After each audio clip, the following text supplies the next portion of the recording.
Hi YouTube family, तुम्ही तर पाहिलं असेल बघा. मी आज बाहेर आलो आहे पुणेला. पुणे मेट्रो कने आम्ही प्रवास करत आहे बघा. हे आहे स्टेशन मेट्रोचं. इथून मेट्रो ये जा करते. थांबलो आम्ही मेट्रोची वाट बघत. 5 मिनिटाला गाड्या आहेत, त्यामुळं 5 मिनिटात गाडी येते. आली बघा आमची गाडी मेट्रो. चला तर मग तुम्हाला दाखवते आतमधून कशी आहे मेट्रो. पूर्ण पॅक आणि AC चालू आहे या गाडीत मेट्रोमध्ये.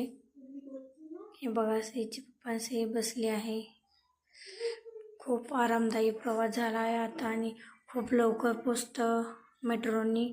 जिथे जायचे तिथे फास्ट पोचतं. व ग्राहकांसाठी बघा अशा इलेक्ट्रिक शिड्या, साध्या शिड्या आणि लिफ्टची पण सोय आहे बघा.